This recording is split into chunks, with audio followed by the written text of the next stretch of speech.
A new Rasmussen poll shows that Donald Trump is closing the gap with Joe Biden in the presidential race.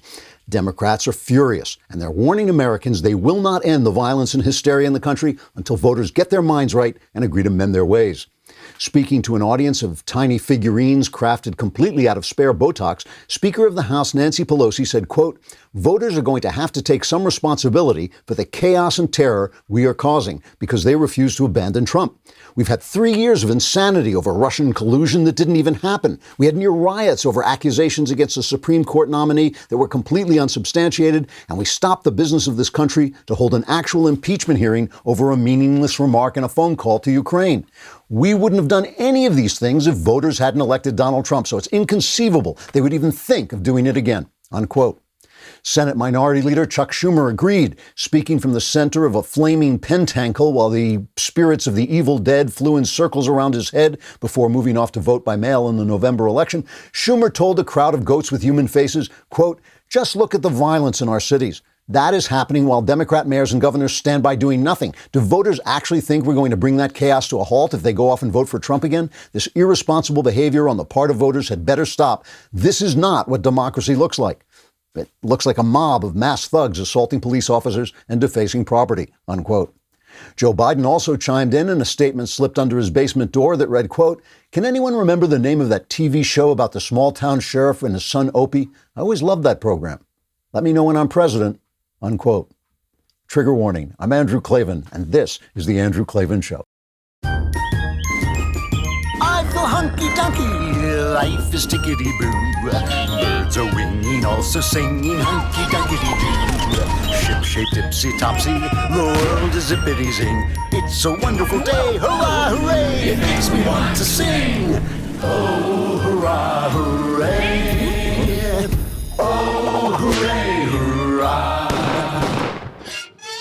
We are with you again, the end of the Klavan-y week. We're laughing our way through the fall of the Republic. Please go on YouTube and subscribe to the Andrew Klavan YouTube channel. I have no idea what number we now have, but we're trying to get to a higher number than the one we're at. And that can't happen unless you subscribe. If you subscribe and leave a comment, and the comment is halfway intelligent, that will be halfway higher than what usually goes on this show. So we will read it on the air. Today we have Sarah Reyna, who said, "I was sitting agog at Mr. Klavan's profound knowledge of world history from ancient Rome to 17th century England and France until I remembered that he was there when it happened. So it's not that remarkable." Fact check true. That is absolutely correct. What's the big idea today is sponsored by Ben & Bros Expert Ownership. Learn how to own a business without it owning you. Get a 15% discount on the Ben & Brothers new course, Expert Ownership, at benandbrothers.com/Klavan. They're great people. You should really support them. Let me end the week with a final comment on the lost content of Christianity. That's what I'm calling it. It's the values that can't be defended without a radical assessment of God's place in our political system. I've talked about the pre-political nature of our rights, the fact that government's purpose is not to grant them, but to preserve them. I've talked about the sinfulness of man, which means we shouldn't waste time virtue signaling because we have no virtue, and we shouldn't waste time accusing our founders of sins because we share all their sins. And I talked about the inherently corrupt nature of the world, the fact that the world can always be relied on to force or coax us away from freedom, truth, and beauty. But of course, the central premise of Christianity is truth. Jesus said, "I am the truth." Jesus said, "I speak the truth." And when Pontius Pilate heard that, and Pontius Pilate represented Rome, which was the America of its day, Pontius Pilate responded, "What is truth?" Pilate represents what is always the default philosophy of power and its poodle intellectuals. There is no truth, only narrative, only what people believe. Socrates battled this idea in Athens. Jesus battled it in Jerusalem. Both men were murdered by the state for their pains, and both accepted death rather than profess the fashionable relativism of the time. Of course, the powerful love relativism. Narrative is the source of their power. The king's divine right to rule over you, the dictator's love of the people, the government's improvement of your life through the free handouts with which they buy your freedom. These are the stories they tell to keep what they have. If you believe the narrative bolsters their power. But if you accept that there is a higher truth, such that a single man, a Socrates or a Jesus, can be right while all the world is wrong and all the world conspires to murder him, then you can be no friend to silence or to censorship. Then you have to let every voice speak and every conscience move freely, and then centralized power is under threat. And that's true whether it's the centralized power of a king or a dictator or a theoretically democratic government or the CEO of Google or Twitter or Amazon. When we accept that there's moral truth, we accept the possibility that all the world may be wrong when one crucified man is right. And then the powers that be become the powers that were, and freedom takes center stage. Let us talk for just a moment before we begin to explore a little bit of how this works in the crazy history we're going through at the moment. Let's talk about Bambee. Bambee is help for you for your HR worries if you are running a business, and HR issues can absolutely destroy your business. Wrongful termination suits, minimum wage requirements, labor regulations. An HR manager to handle all this stuff is going to get maybe an average of $70,000 a year. But Bambee, spelled B-A-M-B-E-E, was created specifically for small businesses to handle HR. You can get a dedicated HR manager with Bambee, craft HR policy, maintain your compliance, all for just $99 a month, a lot less than $70,000 a year. With Bambee, you can change HR from your biggest liability to your biggest strength. Your dedicated HR manager is available by phone, email, or real-time chat. From onboarding to terminations, they customize your policies to fit your business, again, all for just $99 a month. Go to Bambee.com/Klavan right now to schedule your free HR audit. That's Bambee.com/Klavan, spelled B-A-M to the BEE.com/Klavan, which is spelled K-L-A to the V-A-N. There are no E's. There are no E's in Klavan. Tomorrow, backstage, 4 p.m. Pacific, 7 p.m. Eastern. I will be there. Ben will be there. We may even let Knowles come in, and the God King Jeremy, I assume, will be there. He's been out of town, but I hope he'll be back by then. And we will be there, so tune in. Rasmussen polls. The new Rasmussen poll has Trump rising in his approval rating. He's at 49%, which is very high for him. And that could signal that he's turning the polls around. And if he is, he deserves it. This week has been one of his best weeks. I have no idea where things are going to go in the election, but right this minute, he is doing really well. And the reason he's doing well is because he is harnessing the truth. And they're always calling him a liar. They're always saying he lies about this. And there's a little bit of, Barnum to Donald Trump, maybe even more than a little bit. Certainly a lot of positive thinking, a lot of cheerleading for America, a lot of exaggeration, all those things. But right now, the truth is on his side, and that's what's making him so powerful and why he looks so much better this week than he has looked up till now. He spoke of the virus, the Chinese virus, with actual seriousness. He talked about the fact that it could get worse before it gets better. This is something that has to happen. We all knew this from the beginning. When we opened up, when we came out of lockdown, we knew that things were going to spread. It was supposed to be 15 days, and then we were going to face the music. Now we're facing the music, and they're trying to make us panic. But in fact, it's younger people are getting it. They're not dying like they were dying in New York when Andrew Cuomo and de Blasio screwed up so badly. That's not what's happening. So he talked about that with seriousness.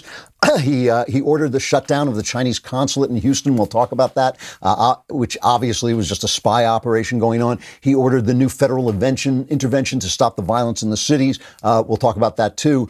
Here's the thing. Trump is a natural finagler. He'll flatter dictators because he thinks he can then sit down with him and they'll be charmed by him and he can make a deal. He will talk things up. He'll say they're going well before they're going well. He'll assume the best and he'll say positive things before he's even sure about those things. But just as when he came into office, if the left had wanted to deal instead of just hold on to their power, if they'd wanted to negotiate, Trump would have dealt with them. They could have gotten so much out of Trump. He loves to make deals. He loves to cut deals. He would have made deals with Nancy Pelosi. He would have made deals with Chuck Schumer. But because they went the Russian collusion lying route, because they went you're a traitor, you're a Russian spy route, he was forced to the right. And he did better things, I think, than he might have done had they dealt with him. In the same way, they have ceded the truth. They have decided that they can just push the narrative. They own the narrative structure. They own the communication structure. They can push lies and win. And that has left the truth, one of the most powerful weapons you can have, open to Trump as a campaign tool. And finally, he's using it. One of the biggest things when you talk about truth is, the road to hell is paved with good intentions. And when I look at Black Lives Matter and when I look at all this stuff they're pushing in the New York Times, it's hilarious. The white guilt that they're pushing. Just ask yourself this. They've torn down all these statues. Has any one of those statues falling down, has a child been educated? Is there a child who's now better off, who's now getting food that he didn't have? Is there a drug addict who got off drugs that, when you defund the cops, has that saved a black life or is it taking black lives? This is the truth. See, they have the slogans. They have CNN, ABC, NBC, CBS, the New York Times, the Washington Post. They have all those things. They have Hollywood. They have all the methodology to set the narrative. But the truth does get out. It gets out slowly. It gets its pants on while a lie is going around the world. Well, when you make these theories, the whiteness, your whiteness, the whiteness. Does that help an illegitimate child have a family? When you talk about the evil whites and how they like those whites, they like hard work and individualism and family, does that help a single child? Ask yourself, this is the thing that gets me, because some of these people must be sincere. I mean, AOC is a dimwit, but she must be sincere in her socialism. Somebody must be sincere. Why are the rich supporting you? Why is Amazon, Google, Twitter, why are these billionaires supporting you, right? It must be because you are doing absolutely jack diddly squat for the poor. Because if you were helping the poor, if you were making the poor rise up, if you were getting rid of that socialist barrier between the little guy and the big guys, letting them innovate and work their way up into those classes, they wouldn't be supporting you so much. They're supporting you because you're doing crap. You're doing nothing. You're tearing down statues. You're not helping anybody. And they love that. They love it. They love it. They're sitting around here. That's what Black Lives Matter. I'll send that Klavan fellow white fragility. He'll love that book. They don't care. They don't care because you're doing nothing. So now Trump is taking action. And listen, action takes courage. I think this may be because he got rid of, Brad Parscale as his guy who may have been holding him back, telling him to play it safe. And no, this is not the time to play it safe. This is the time to seize the opportunity to do what needs to be done. We don't know if there's a silent majority anymore. We don't know if there are people saying, you know what, I actually don't want you to burn down my city. I think this country is a good country. I think it's still there, but we don't know if the left has used their communications apparatus so well that people are going, yes, I deserve this because I'm a white person, so burn down my city. It's possible. It's possible. In that case, their narrative will win, but it still won't be the truth. So now Trump has announced that he is surging federal troops into troubled cities with this thing called Operation Legend, which is named after a 4-year-old boy, Legend Taliaferro, who was shot to death. And he says he is going to increase the federal presence in cities. This is cut 7. Today, I am announcing that the Department of Justice will immediately surge federal law enforcement to the city of Chicago. The FBI, ATF, DEA, U.S. Marshal Service, and Homeland Security will together be sending hundreds of skilled law enforcement officers to Chicago to help drive down violent crime. And murderers and violent criminals are breaking a wide range of federal laws. We have that. It's as wide as it can be. We will find them, arrest them, and prosecute them. They will be in jail for many years to come. So he had Legend Taliaferro's mother there, and she was saying she supports this. Of course she does. Of course, the real people who are not being heard, over these rioters, the real people who are not activists, who are in fact a majority, they need the police. They need the help. They need people to, these guys are doing nothing. This statue's coming down doesn't feed anybody, doesn't protect anybody. The people who are attacking whiteness they don't do a damn thing. And of course, if they did a damn thing, Amazon and Google and Twitter wouldn't be in such a big hurry to help them. If they were actually shifting things, the one thing the powerful don't want is a revolution. You're not staging a revolution if Google is backing you. You are not staging a revolution, or if you are staging a revolution, it's a revolution that helps the powerful, not the weak. I mean, it's just logic. Look at the people who are helping you. They're serving their interests. Their interests are not the interests of the poor and the helpless. So my favorite take on this was Lori Lightfoot, the completely incompetent mayor of Chicago, who she and de Blasio, two communists, two people who actually are not, pro-America. They are the worst mayors in the country. And here was her reaction to Trump's surge. The president has been on a campaign now for some time against Democratic mayors across the country, whether it's me, whether it's Keisha Lance Bottoms in Atlanta, whether it's Muriel Bowser in Washington, D.C., whether it's Jenny Durkin in Seattle. Do you see a common theme here? The president is trying to divert attention from his failed leadership on COVID-19. by attacking women. That's what she's saying. She goes on to say he's attacking women mayors. It's the women mayor. That's what they have. They have their identity politics. They have their grievance politics. They have their envy politics. But Trump is actually, this is different for Trump. This is new for Trump. And it's the kind of thing that I've said he should be doing a lot of. He's talking about the fact that he actually represents something different. The whole thing about Trump is he's not that articulate, A, and B, he's a fixer guy. He said this, I remember him saying this very early on in his presidency at one of the prayer breakfasts I attended. He said, I fix things. That's what I do. So his thing is like, I'm going to get black people jobs and then they won't have that problem. That makes a lot of sense. But unfortunately, leadership, especially in a democracy, also requires words. It requires an outlook, a vision that people can hold on to. Okay, this is what he's doing. This is where he's moving. This is how his actions make sense. And so he actually articulated this. This is cut number 9. My vision for America's cities could not be more different from the lawlessness being pushed by the extreme radical left. While others want to defund, defame, and abolish the police, I want to support and honor our great police. While the radicals want to abolish charter schools and eliminate school choice, I want to expand school choice, and every family in America should have that option. That's the thing he should be doing all the time, not just taking action, but explaining his action and putting it in the context of a philosophy, because he's right and they're wrong. This is so important. He's right and they're wrong. And if he talks that way, the truth actually will have a power that, it's the exaggeration. I get it. I understand that, Scott Adams talking about his kind of convincing people and hypnotizing people. But if you're doing that with the truth, you've got a double punch. And that's what he's doing right now. And the funny thing is, it's like they can't help. They can't hide the images. They try, but they can't. The mayor of Portland, who keeps saying, oh, this is terrible. These horrible, horrible federal troops are coming out and stopping these beautiful riots. And he goes out to talk to the rioters to show he's one of them. Just play a little clip of this. This is hilarious.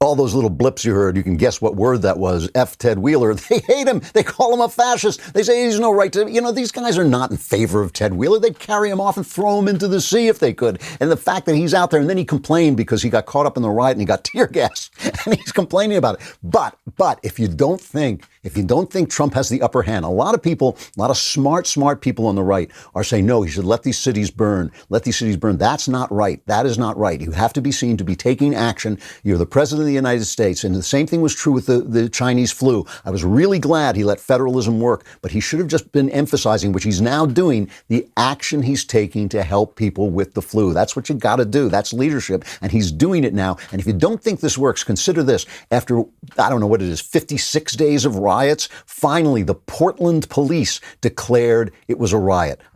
A riot has been declared outside the Justice Center. This is the federal building. Disperse to the north and our west. Disperse immediately. Failure to adhere to this order may subject you to arrest or citation or riot control agents, including but not limited to tear gas or impact weapons. Why do you think they're doing that if it's not because of Donald Trump? And hilariously, what the left is going to do now is they're going to say, well, this is just a right-wing narrative. They have this media reporter at the New York Times on Knucklehead Row, Michael M. Grinbaum, and he writes a piece called Right-Wing Media Stars Amplify Trump's Law and Order Campaign Message.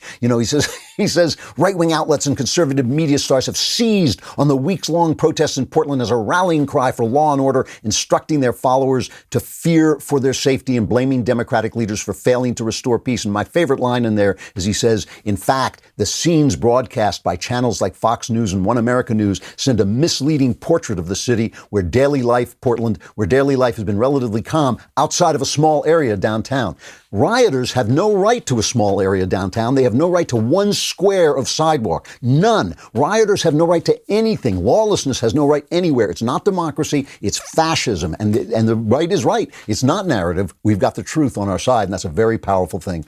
All right, let us talk Sorry, let us talk about rockauto.com. Why? Because we love saying rockauto.com. It's also a great service. If you need car parts, you don't want to get in your car, which isn't running anyway, and pretend to drive to the auto parts store because the car's not running, you're just going to have to get out again, go back inside, and go to rockauto.com, which will give you everything you need right out of your computer for a great, great price. Rockauto.com is not just fun to say, it's also a family business serving auto parts customers online for 20 years. Go to rockauto.com to shop for auto and body parts from hundreds of manufacturers. And best of all, the prices at rockauto.com are always reliably low. They're the same for professionals and do-it-yourselfers. They're not charging what the market will bear. They're charging the right price. The rockauto.com catalog is unique and remarkably easy to navigate. Reliably low prices, amazing selections. Go to rockauto.com right now and see all the parts available for your car or truck. Write Klavan, and you got to say it the same way as rockauto.com. Klavan, right? Klavan in there. How did you hear about us box? So they know we sent you. And remember, there's another box that says, how do you spell Klavan? And it's Klavan. There are no easy things. Duh. The other thing that happened yesterday, which was really important, I actually believe that when we step back, obviously over time, you step back and you see history from a distance, the disorder in the country and the leftist attempt to take away our freedoms and the leftist attempt to override the Constitution with their new wonderful woke philosophy, which is also called racism and fascism. That is going to be one thing that's going on. But behind the scenes is the fact, and I've mentioned this only once or twice before, but I've mentioned it before, that what's really happening right now, the real history of this moment, the important history of this moment, and as we get further and further away from it, we'll see it more clearly, is a new Cold War starting with China. And it's important because it really does focus once again on what it is we're defending. And one of the beneficial things about having the Cold War with Russia is we were able to define ourselves in opposition to Russia. But one of my objections to the way we defined ourselves, and it was not everybody during the Reagan years, but it did sort of happen during the Reagan years, was we defined ourselves by our capitalism. And we got this idea, this kind of ridiculous Ayn Rand idea that the most important thing about us was our capitalism.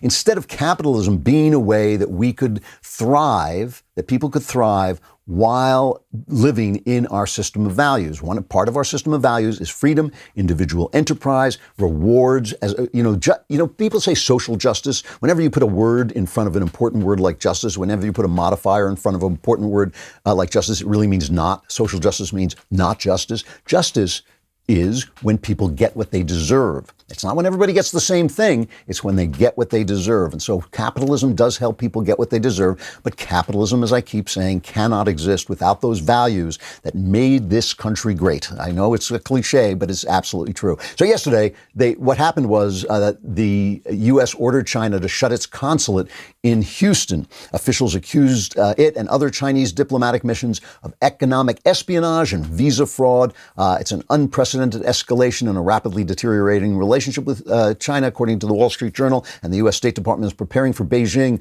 to close one or more U.S. consulates in China. They're waiting for China basically to strike back. I loved Trump announcing this, talking about this, because when they did this, suddenly China, it's not a spy operation or anything. Suddenly the fire is coming out of the windows because they're burning the papers. And here's Trump's rather delightfully bemused expression on this. Cut 5. As far as closing additional embassies, it's always possible. You see what's going on. We thought there was a fire in the one that we did close. And everybody said, there's a fire. And I guess they were burning documents or burning papers. And I wonder what that's all about. I wonder what that's all about. I have to say, this is a little off point, but Biden was on TV complaining about Trump blaming the Chinese for the Chinese flu, saying that the Chinese flu that came from China has come from China, and that Biden didn't like that. But I love his reasoning for this. This is cut number 1. He's blaming everything on China. He's blaming everything on the Chinese. He's blaming everything, and people don't make a distinction. As you well know, when a South Korean and someone from Beijing, they make no distinction. It's Asia. And that's the way he's just using it as a wedge. Unbelievable, this guy. He's such a clown. He is such a clown, and they're still pushing him on you. Okay, so Here's the thing. The reason this is the news behind the news, the big news, is first of all, China, remember Napoleon said, let China sleep, for when it wakes, the world shall tremble. Well, it's awake. It's awake. And this is 1 billion people, and nobody has the right to stand in front of their desire to thrive. I mean, and we don't have the right to impose our values on them, but we do have the right. This is a country openly dedicated to teaming up with terrorist states, gangster states like Russia and terrorist states like Iran, teaming up with them, crushing freedoms, territorial expansion. This is the genuine communist deal. Now, Walter Russell Mead, a really terrific foreign policy writer, is kind of the new Krauthammer, I call him, because he's really got an excellent view of foreign policy. And I want to read just a little bit of his column today, because it points out something desperately important about this battle with China. He says, China's rise is more than a problem, it's a puzzle. Since the fall of the Berlin Wall, most Western analysts have assumed that China is a communist country in the way that France is a Catholic one. There remain Marxist believers in China and practicing Catholics in France, but Beijing is not guided by Marxist theology any more than Emmanuel Macron is led by the Pope. Okay, that was the assumption. But he says that turns out not to be true. While Xi Jinping likely spends little time reading Marx's Grundrisse or debating the labor theory of value with his comrades, today's China combines a Leninist party structure with state control of the means of production, a planned economy, an intolerant atheism, and a ruthless determination to hold on to power at all costs. That Beijing incorporates market mechanisms into its communist system is not new. Lenin introduced the new economic policy in 1921 to speed recovery from the Russian Civil War, but the Chinese Communist Party, armed with information technology that lets it monitor and control economic activity on a scale Lenin could only dream of, has grafted market mechanisms onto a communist state structure with great success. This is what I keep trying to explain to the Ayn Randians, right? The market will not save you. You can have a free market and keep people enslaved. Even I have to admit, even I thought if China loosens its markets, if it makes its markets free, it'll need free people. And maybe over time that's true. Maybe over time, if you don't let people innovate and profit from their innovations, your innovations will lag.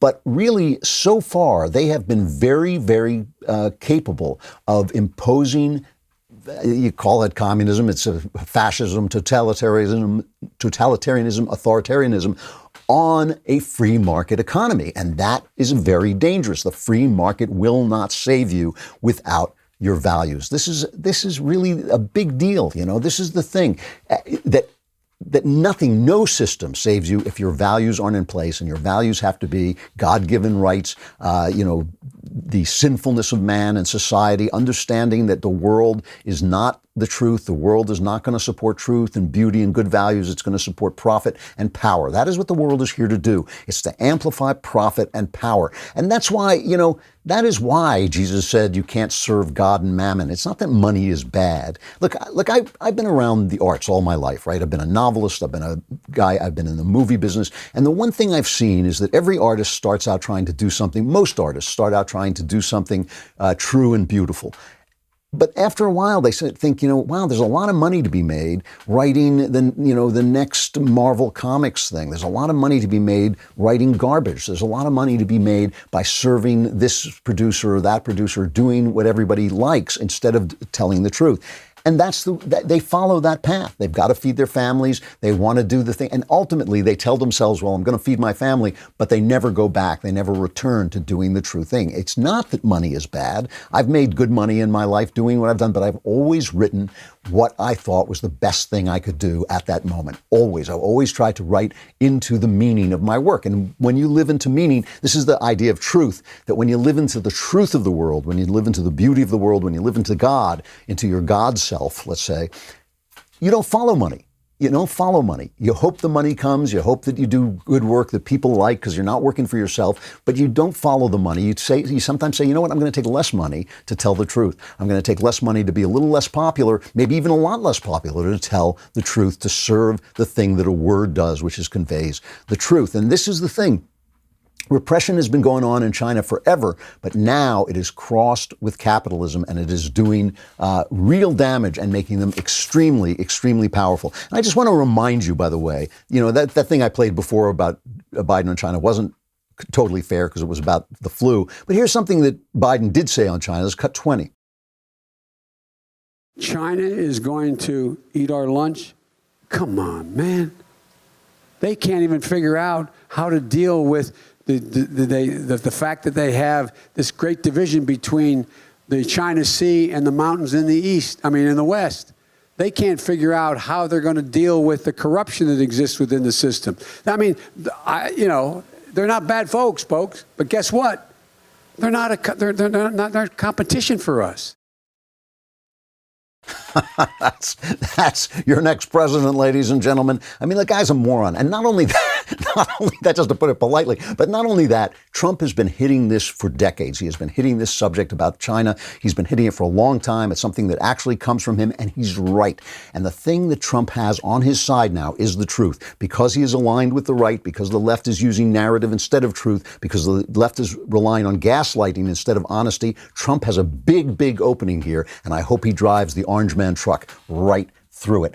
All right. We're going to have my Spencer Klavan, no relation. I have a contract with him. He says I have to say no relation, but he's going to come on and talk about the origins of free speech. And it was really interesting, the connection between Christianity and free speech and why it arises at the time that it does. He's got a show called The Young Heretics, where he talks about Western culture. It's a really good show. If you're not listening to it, you really have to listen to it. But he's going to talk about how free speech arises in Western culture. But before you listen to that, brush your teeth. You got to brush your teeth. We're all locked down. We don't want to lose the good habits. I especially have really adhered to this. The minute the lockdown came, I thought I'm going to eat well. I'm going to drink less. I'm going to and it's been great. It's really an important thing. And one of the things you have to do is brush your teeth. And why not brush your teeth in style with a Quip electric toothbrush? It has timed sonic vibrations with 30-second pulses to guide a dentist-recommended 2-minute routine, and there's even a sized-down version designed for kids. Paired with Quip's anti-cavity toothpaste in mint or watermelon,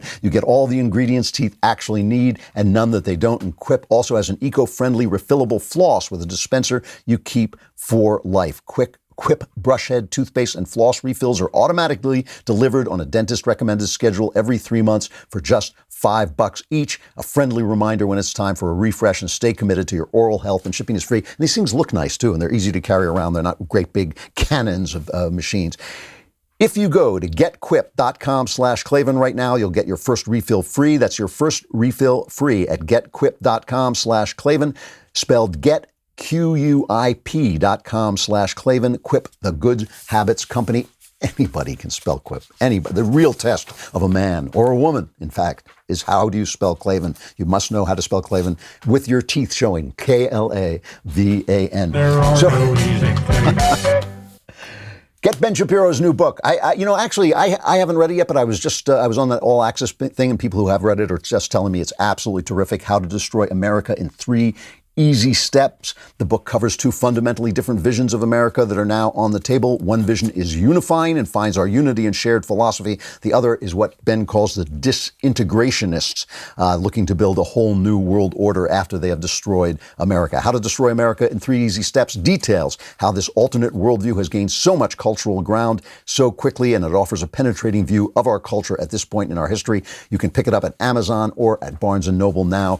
Also, get your Reader's Pass subscription if you're too damn cheap to get an all-access subscription, or who knows, you've got to feed your children. I have no idea what's going on, but get a Reader's Pass. It's only $3 a month, 99 cents for the first month. You get our articles, you get access to our mobile app, and receive push notifications for breaking news and special content. And you can join the community of Daily Wire members who are actively commenting and discussing our content with each other. That's dailywire.com/subscribe for your Reader's Pass subscription. And don't forget, Backstage tomorrow at 4 p.m. California time.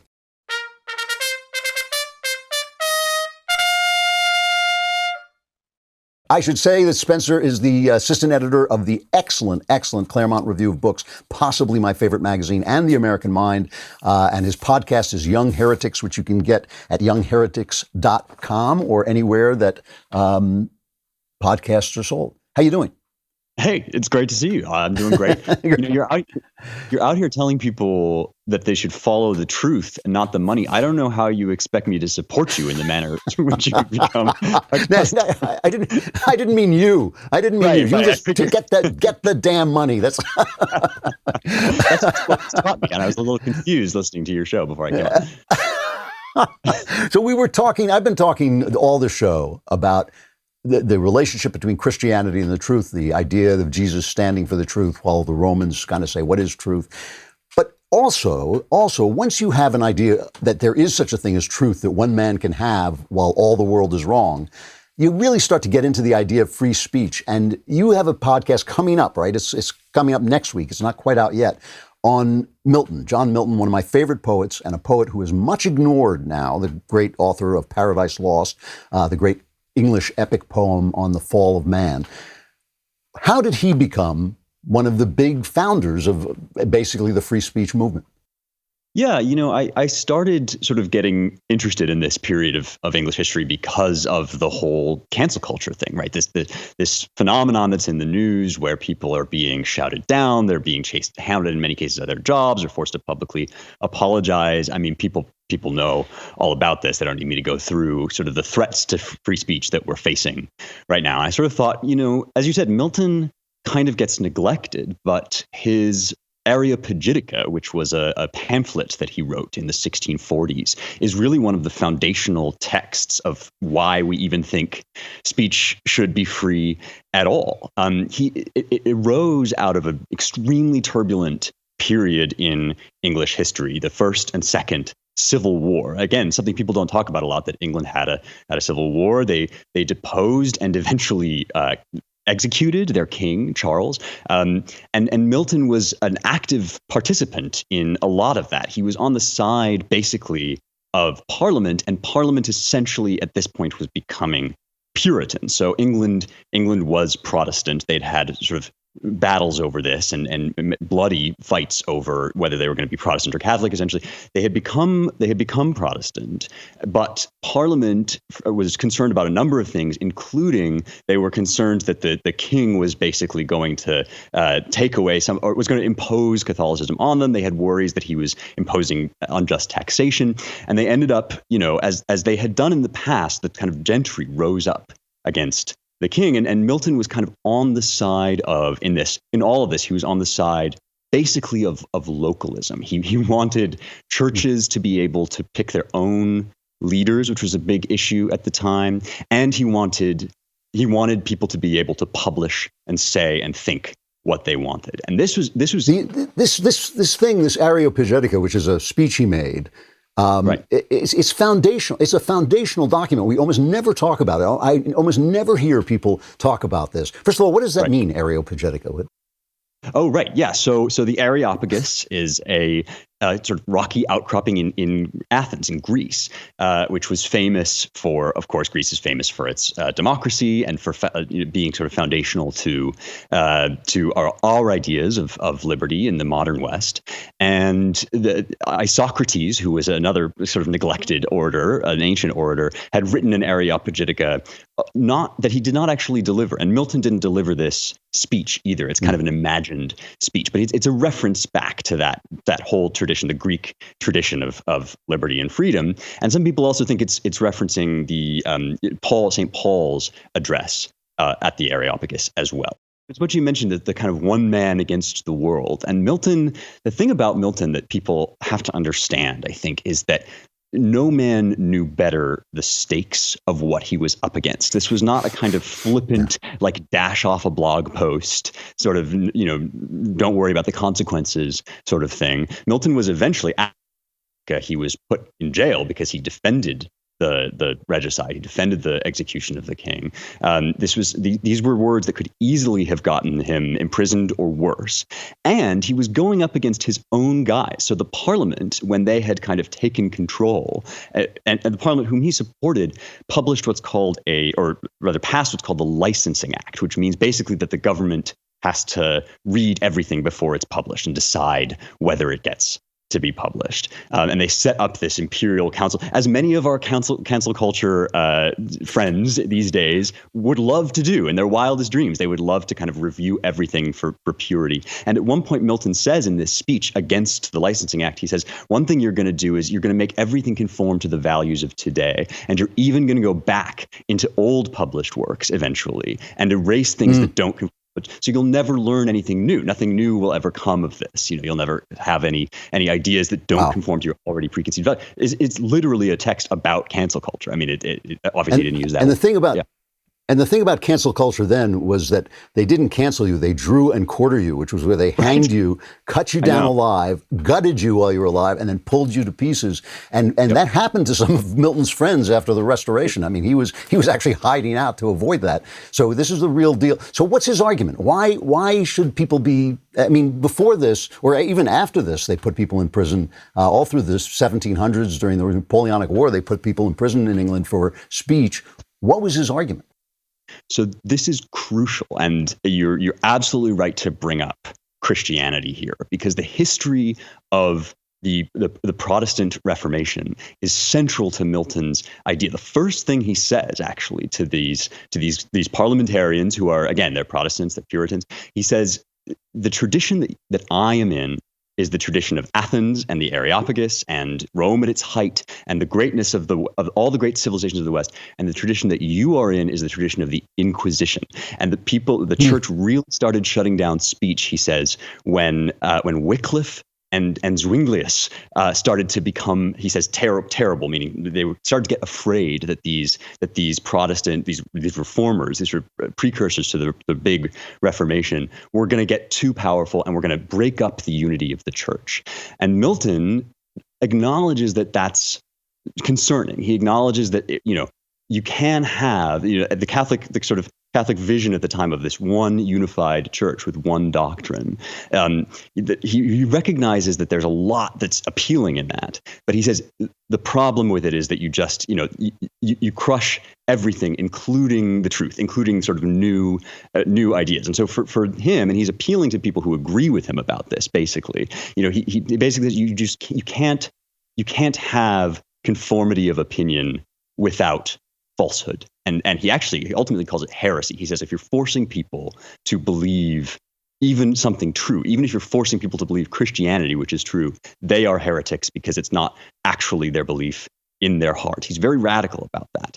And to me, I think one of the central things that I pull away from this, right, is we have all this rhetoric about free speech now, but I don't know that we really understand the context in which free speech has to exist, right? Milton can argue for free speech because everybody around him knows that there is such a thing as absolute truth, and they're arguing about how to get to it. They're saying basically all these different voices have to come out, and other people are saying, no, we know the truth and we're imposing it. Our problem, our opponents in cancel culture actually know how powerful speech is. That's not their problem. They understand, as Milton did, the stakes of speech, but they don't believe in truth. So they believe, right, that the power of speech is all there is to it. And Milton is actually saying, no, that the power is secondary. It comes from the wellspring of it is truth. And until the second coming, you will not know the truth unless you let everybody speak. That's great. That's an amazing, amazing argument. It's amazing to me that this thing has been forgotten, because every time you go back to it, it's got fresh stuff in it. We're running out of time. I got like a minute and a half. Milton's great work, which he wrote much later, he wrote after the Restoration, was Paradise Lost, this beautiful, beautiful description of the fall of man and the temptation of Adam and Eve. Can you say quickly, did any of these ideas make it into that vision of the fall? I'm so glad you asked. This is a hugely underappreciated part of this speech. Milton wrote his great poem, Paradise Lost, very late. He thought about it for a long time, and then he didn't get around to it, basically, until much like the 1660s. But in this central part of Areopagitica, his main argument is some people say that God shouldn't have left Adam free to sin. But I say, this is in the Areopagitica, I say there could have been no obedience and no true love unless man was free to fall. And that's it's called the Felix Culpa, the happy fall. That's the sort of central idea of Paradise Lost, really, that even though this is a terrible tragedy, out of it we draw not only our own, any meaning for ourselves, right? Faith means nothing unless you choose it, but also, of course, the magnificence of the incarnation, and which is sort of a transcendent thing beyond anything that could have happened if we had just been sort of forced automaton puppets loving God sort of by force. Yeah, it's brilliant stuff. He is such a great. Listen, The Young Heretics is great. It really is. I'm incredibly proud of The Young Heretics. I love listening to it, and I listen to it on my hikes, and it's just great. It's a great show. I hope everybody will check it out. It's good to see you. You're much smarter than you look. I'm absolutely shocked, but it's it's good to talk to you. From my mother, but yeah. Yeah, of course. Well, naturally. All right, I'll talk to you soon. Thanks very much. Yeah. We got to end there, and that is the end of the Klavan week, I'm afraid. I hope you've got all the Klavan-y goodness, except for backstage. Backstage is tomorrow, so that will tide you over a little bit, but then you're doomed. After that, there will be great wailing. There'll be gnashing of teeth, and exterior darkness. That's the Klavanless weekend. It's here. Survivors gather here on Monday. We'll be back with the Andrew Klavan Show. I'm Andrew Klavan.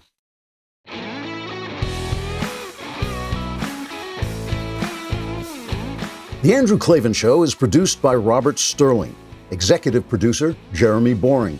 Technical producer, Austin Stevens.